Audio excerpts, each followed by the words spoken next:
Hey, well, welcome to Vitalpoint Online. My name is Ron, as was mentioned, and I am the pastor and the lead communicator here at Vitalpoint Church. I want to say welcome to you. Thank you for watching today and engaging.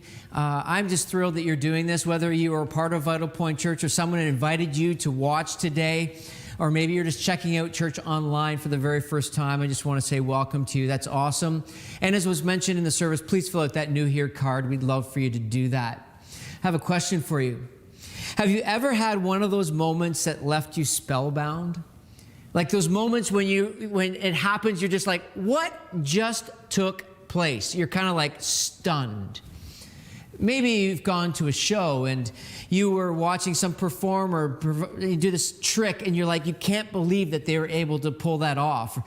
What they were able to do with their body from a physical perspective. Or maybe you're traveling at some point and you're in a major city and there's a street performer doing magic tricks and you're watching with a close eye. And they do a trick and you're like, how did that happen? When we're in these moments, when we have these things take place and we go, I can't believe this happened, or I'm stunned, or I'm spellbound, oftentimes every bit of us is tingling. Our senses are firing on all cylinders, and we are left there wondering for days, how in the world did that happen? So I want to share something with you that happened to me a few years ago that kind of was the same thing as it relates to the conversation that I want to have with you today. We were in a leadership meeting at Vitalpoint Church in our office. And we were gathered together. There was 30 or 40 of us. And we were talking about leadership. We were talking about strategy. We were talking about the future. And it was such a great event. At the end of the gathering, what happened was amazing. See, as we were stacking up the chairs, one of the leaders, who I didn't know all that well at that time, stopped everybody and said, I feel like I need to pray for Ron and Desiree. Now, you need to understand that this was not in the schedule, right? This was not in the outline. This was not in the plan. And she admitted to the fact that she doesn't normally do this as well. And so there's a bit of nervousness in her voice. We gathered together and as a leadership, as a community, and she began to pray over my wife and myself. And it was like this incredible moment. When that time finished, we were again putting our stuff away and getting ready to just move on with the rest of the day. And another leader pulled me aside into my office and began to speak into me in a way that was most amazing. She began speaking into my leadership. She began speaking into the life of our church about things that she would never have known about, that were going on behind the scenes in private conversations with leadership and the board of our church about what the future looked like. I got home that day and I said to my wife, I said to Desiree, I said, you know what? It felt like God was talking to me through her. I felt it from the bottom of my feet to the top of my head. It was a moment that will stick with me for a long, long time. We're wrapping up the series today called Audible God. And what we've been talking about over the last few weeks, and what I want to do today, is talk about how we can align ourselves, prepare ourselves for when God speaks to us. See, I am convinced that as I read the Bible and as I pray and I walk in my own faith journey, I believe that God longs to speak to us. Not necessarily from like a megaphone's voice from outside to inside, but oftentimes it's through the whispers, it's through the nudge, it's through creation, it's through the Bible. But there is those moments as well where God speaks to us through someone else. And oftentimes, it'll be the voice of encouragement, or it will be the voice of love, or the voice of hope, or the voice of correction, or the voice of guidance, or the voice of forgiveness, whatever it might be. God sometimes chooses to speak to us through other people. And when that happens, we find ourselves in a moment, in a space where we go, I can't believe that just happened, because we have this overwhelming sense that God had something for us in that particular moment. So I want to talk about this today from a perspective of the Bible, but I'm also going to do something a little bit different today. I'm going to, once we look at the Bible and the couple of verses in Ephesians chapter 2, and maybe you got a Bible close by, you want to grab it, or you've got an app with a Bible on it, you can open up to Ephesians chapter 2. It's in the New Testament. Ephesians book. And what I want to do is I want to look at a couple verses with you. And then what I'm going to do is I'm going to give you 5 things that you can do each day to prepare yourself for the potential of God speaking through others. Now, I want to be clear with you. I don't normally speak this way. I don't normally give messages this way. I'm not usually inclined to give 5 points and here's to a better life, because the good news of Jesus Christ is that it is good news of transformation. It is about a relationship with God through the person of Jesus Christ. The Christian faith is not good advice, it's good news. And so my fear is that these 5 things you look at from a lens of, oh, that's good advice. But really, it's these 5 things that we could do to align ourselves to hear God's voice. And I got to tell you, I'll just be truthful with you. I'm not really comfortable with 5 things like this, but for some reason, as I was writing, they just kept coming back to me and coming back to me. So for whatever reason, in my obedience to what I believe God wants me to do, I will give you the 5 things, and I'll trust that God will use it to speak to you. So let's talk about this from a perspective of what the church is. Okay, so audible voice of God through others, we must establish what the church is. See, we're in a season of time where we are reflecting and thinking about things like this, like what is the church? See, too oftentimes we begin to think that the church is about bricks and mortar. We believe that the church is about stained glass windows. So, for example, the season we're in right now, I'm out riding my bike on a somewhat frequent basis, and I've been riding by a church that's outside of the city of London.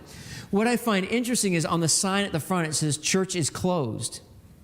Every time I ride by that sign, I think to myself, someone needs a lesson on what the church is, because the church is not the physical building, it is people. And what I love about this is that God's church is about people. It is about the moving and working of people. It's not just a physical building, although that's where the church actually sometimes will meet, or sometimes it'll meet online like we are right now, but it's understanding more fully what it means to be the church. So let me give you a couple verses that I think are going to help us today to understand how God speaks through his church and through people. So the verses are found in Ephesians chapter 2, verses 19 through 22. I'm going to read them for you, give some context to help us understand it. Let me read it for you. It says this. This is the Apostle Paul writing. He says, "So now you Gentiles are no longer strangers and foreigners. You are citizens along with all of God's holy people.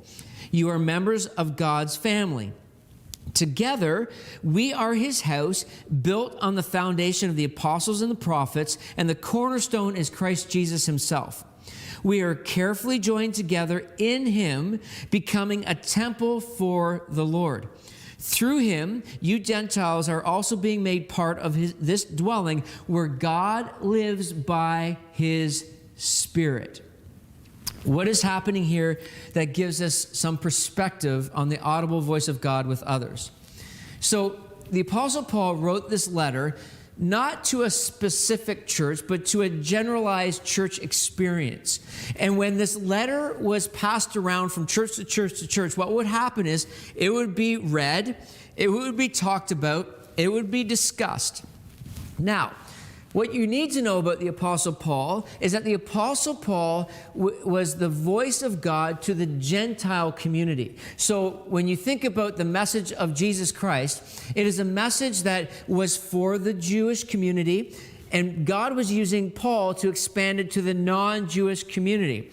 So what you have in the early church is the confusion of these two communities trying to come together in some sort of reconciliation, or some sort of religious reconciliation, or even racial reconciliation for that matter. We begin to see this movement of these groupings of people coming together.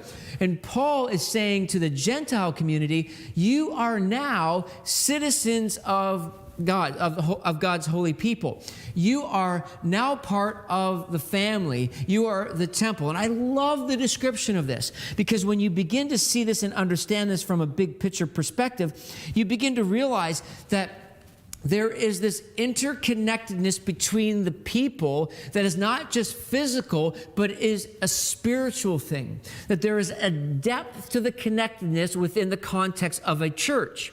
Now, one of the things that is described here is the verse 21 and 22, where he talks so clearly about this idea that we're carefully joined together. We've been talking about that, the interconnectedness of the community of God's people, becoming what he refers to as the holy temple of God. And the holy temple of God is the dwelling place, at the end of verse 22, is where God lives by his Spirit. Now, this is awesome. Because when you think about temple, the Apostle Paul was actually using some imagery that was in the ancient context. People would have their own particular gods, all the different gods of the ancient context, and they would go to a particular temple where they would interact with that particular god. What God is doing through Paul's writing is he's breaking that down to help them understand that the temple of God is the people. So this means that in the temple, there is the connectedness between the earthly living and the understanding of God's kingdom coming through the person of Jesus Christ and the work of the Spirit. So that you get to experience the economy of God in the temple where the Spirit of God dwells. Which means this, which I think is so powerful, is that when we begin to understand the temple of God is people where the Spirit of God dwells, it means this, that we can experience God, yes, but we can also hear God in the midst of those moments. I want you to think about that for a moment. You begin to posture yourself, or you begin to understand that church is not something that you do or that you go to. It is something that you are part of. Matter of fact, Jesus even talks about this. Jesus says this in one of the Gospels, the Gospel of Matthew. I believe it's like chapter 18, where he talks about when 2 or 3 people are gathered together in my name, I am present. See, when you begin to strip it all away and you begin to realize that the church is people, and it's not something you just go to or it's something that you do, it's something that you become part of, you begin to align yourself in a way where God has the potential to speak to us through others. I love when we gather together like this, because there is the potential of God speaking. Like right now, I believe that God is speaking to some of us in a way that you would never have experienced before if it wasn't for the fact that we were gathered together virtually. It's the most incredible thing. It happened last Sunday. Last Sunday's message was on the audible God through the Bible. And we talked about this idea of memory recall and how God uses the Bible to speak to us. There's a young adult in our church. Her name is Sydney. She reached out to me and she texted me a few days after the service. And she said, Ron, God spoke to me through the service as if the Spirit of God spoke directly into me about the Bible. Sometimes we feel like when we're gathered together, like God is speaking. Like some people say to me, Ron, I felt like you were in my kitchen. I felt like you were in my home. You knew exactly what I needed. It wasn't me. Trust me, we don't have GoPros set up in your house. We don't have cameras hidden in the corners. We don't. What that is you're aligning yourself in a way that allows God to speak to you through the collective gathering. That is the beauty and the wonder of it. So when you think about church, you begin to realize it's much bigger and deeper than what we understand it to be. And when we approach it different, we open ourselves up to the possibility of how God can use others to speak to us and turning the dial up just a little bit more. That's what I love so much about the church. That's what I love so much about the Christian faith, is that God the Father wants to speak to us, and sometimes He will use others. Now, what does this mean for us? We've been talking about this through the course of this series, and you can, if you've missed any of them, go back and take a listen to them. Because we've been talking about it from this idea of, are we ready when God speaks? Are we tuned in? Are we prepared? It takes work. It takes practice. It takes a discerning ear. It doesn't just simply happen. We have to be ready for when God is going to speak to us. So what do we do to prepare ourselves for God speaking to us through others? Well, here comes the 5 things. Here comes the 5 things that I believe that each and every one of us can do to prepare to hear God's voice through others. Let me give you the first one. The first one is this. You ready for this? Wake up every day and check in. You're like, okay, what does that mean? Let me explain it. Every day, when you get out of bed, when you wake up in the morning, it's as if God is waiting for you to check in with Him. That the first mental thing that we do, our minds go directly to the, hey, God, I'm checking in today. I will never forget the moment when one of the men of our church taught me this. I was in a men's Bible study group. We were sitting around a campfire, and he talked specifically about what he does each and every morning, checking in with God. He described it as a God standing beside his bed with great anticipation of him checking in with God the Father. I will never forget that, because what that did for him was it got his mind ready. It prepared his mind in the checking in with God. It tuned him in right away. The second thing that I think that it's important for us to do is posture our hearts towards God. So there's this mental capacity that we do in checking in, but there's also the heart. Why the heart? Well, as we know, what captures our heart will often give direction to our lives. So if your heart is captured by something that's other than God, it will potentially give direction to the course of your day. It could determine the quality of your day.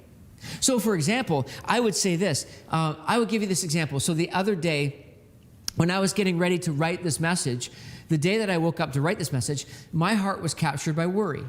It just was. For some reason, worry has been creeping in and a little bit of anxiety over this last season, and I found myself worrying. I found myself worrying about re-entry this fall as a church. I started worrying about the financial realities of the church. I started worrying just about who will even come back when we re-enter. What is it going to look like for church online in the future? And I was overcome with worry. Now, I recognize that when I worry, I'm pretending that I am God. And I'm telling God that, hey, listen, I can do a better job than you can. So what I ended up doing before I got out of bed was, in the slowness of the morning, as I got out of bed and made my coffee, was I had to posture my heart towards God and to reflect on His faithfulness. I had to allow my heart to be captured by His faithfulness in the past. When I recognized that God's provision in the past was the thing that I wanted my heart to be captured by. And you know what happened? Was the worry began to go away. What happens with our hearts is our hearts are more open to God's voice through others when we allow our hearts to be captured by Him. So here we go with the progression. First thing is the mental checking. It's the mind. Then it's the heart. The third thing that I want you to consider doing is this. The third thing is focus on who you're becoming in your relationship with Jesus. Now, stay with me on this. It's important. The Christian faith is about a relationship with God through the person of Jesus Christ. And through the relationship with Jesus Christ, the Spirit of Jesus Christ, the Spirit of God, begins to transform us into the image of the people that God sees us to be. Okay? So if you enter into each and every day knowing who you are becoming, will determine whether or not you're prepared for God to speak through others. Because here's the thing that I find so fascinating about this, is that if you know who you are becoming in your relationship with Jesus, then you are more aware of those moments when God drops a truth through somebody else into your life. That means this. This is so awesome. That any and every interaction has the potential for God to speak. Because you're realizing that your journey, so you've got your mind and your heart, and now my life, my actions is moving towards who I'm becoming in Jesus, that it opens ourselves up to God speaking to us. We're watching and listening and more aware. I'll give you an example of this. So the last few months, there's been lots of decisions we've had to make as we pivot online, lots of decisions as we've been moving forward, and some of them have been pretty big, and some of them have been pretty difficult to make. And in the process of making these choices and decisions, there's a word that I've been using in my own life of who I am becoming, and it's the word obedience. The very first Sunday of this year, which feels like 3 years ago, but it was only 6 months ago, I stood before our community And I said that my word for 2020 was obedience. I knew that obedience wanted to be formed in me and who I was becoming as a follower of Jesus. In my obedience meant that I had to make tough choices and decisions on stuff, on different things. I was in a conversation with another pastor friend in the midst of making some of these choices. And in the phone call, like an actual physical phone call, not texting, not Zoom, an actual phone call, he dropped a line in our conversation that I will never, ever forget. It was one of those, I can't believe that happened moments. Because I knew in that moment, I was in tune enough that God was speaking through him to me. How powerful it is when you know who you are becoming, aligns yourself with preparedness to hear his voice through others. Now, that's the third thing. So we're talking about mind, heart, and posturing ourselves in a way of who we're becoming. The fourth thing is this, and I want you to think about this, is I want you to consider the intentionality of the relationships you have in your life. The intentionality of the relationships that you have. I would strongly encourage you to begin to move towards the intentional relationships of people who are on the same faith journey as you. Or they're a little bit farther down the path than you. Now, let me be clear. It's easy in church, and in church world, to be consumed with those kind of relationships, and those are the only people that you hang out with. Our church, Vitalpoint Church, is very much designed in a way that you are investing in people who are far from God, whether it's co-workers or unchurched friends and neighbors or family members, that you're investing in those relationships as well. But the intentionality of surrounding yourself with 2, 3, 4, 5 people that you are journeying through life with the intentionality of knowing that God is potentially using them. So there's a vulnerability, there's a transparency, there's an openness that when you gather together. There's some groups in our church right now.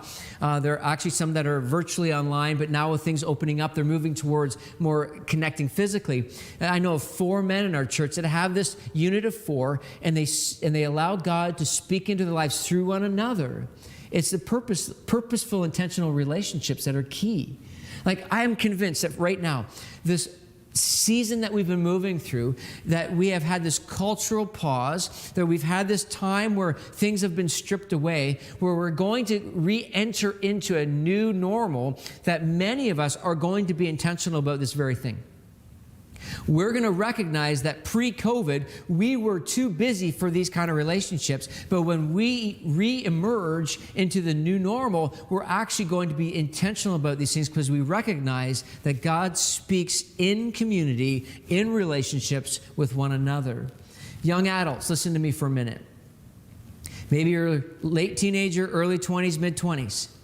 I think it's absolutely essential for you to consider finding someone who is mature in their faith a little bit farther down the path, and you include them in your life because they can speak into your life not only with the wisdom of life, but with the wisdom of understanding God in their life and help you move forward as well. That's a little bit of a free tidbit for those of you who are young adults. So that's the fourth thing, is the intentional relationships. The fifth thing is this, and this is going to be a little tougher and a little bit of a stretch for some of us, but just let me go with it because it came out at the end of my fingers when I was writing. I'm just going to give it to you. The fifth thing is this: prayerfully ask God to bring a prophetic voice into your life. Let me say it again. Prayerfully ask God to bring a prophetic voice into your life. Now, before you click off and go, what in the world are you talking about? I have no idea what that means. And I'm not even sure if click off is appropriate to say or not. I'm not sure, but it sounds awful. But here, let me just say this about prophetic voice. I'm not talking about psychics. I'm not talking about crystal balls. I'm not talking about palm reading. I'm not talking about cards. I'm not talking about any of that stuff. That is way outside of the bounds of what God sees as holistic Christian faith journey. And the scriptures speak about those things. What I'm talking about is one of the gifts that God has given to the church, and it's the prophetic voice. If you want some reading on this, go to a little bit farther into Ephesians chapter 4, and you see the 5-fold gifts of the Spirit. It's the apostolic, the prophetic, the evangelist, the shepherd, and the teacher. And the prophetic voice is this. It is someone who has the ability, it's a gift, has the ability to see your current reality and the reality of the kingdom of heaven, and they have the ability to speak into the space in between to bring those two things together. There's a powerful reality of how God can use others in your life this way. Let me open up my life to you. I have two people that have the prophetic gift that I intentionally reach out to on a somewhat regular basis.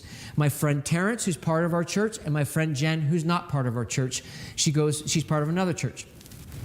Frequently, I will reach out to them. If I'm facing something or dealing with something in my life, a choice or decision, I will reach out and they'll begin to pray. And they will speak into those moments as a prophetic voice. But like I've said, that takes work, that takes intentionality, and that takes time. That takes wisdom and discernment. So be very cautious about that. But I believe that that's for some of us today that need to understand how the prophetic voice works in our lives. So what are we doing? We're looking at 5 different things. We're looking at the checking in with our minds. We're posturing our hearts. We're understanding who we're becoming. We're looking at the intentionality of relationships. And we're also talking about the prophetic voice. See, here's what I'm convinced of for us. I'm convinced that God the Father wants to speak to us. He longs to speak to us. He likes to speak to us in the gentle whispers and the simple nudges. But sometimes he does use other people. The question is, are you ready? Are you open to it? Are you prepared for those moments? Listen, I know that sometimes we're so in tune, we will hear them and we'll get them and we'll go, wow, what just happened? Like when that person prayed for my wife and I, when that person pulled me into my office and spoke into my life. We're prepared. We're ready for it. But I know that sometimes we miss it. And that's okay. Please don't misunderstand me. Please don't walk away from these conversations about the audible God discouraged, even from the fact that maybe you've not even heard the audible voice of God. You feel like you're lesser of a person for it. That's not true.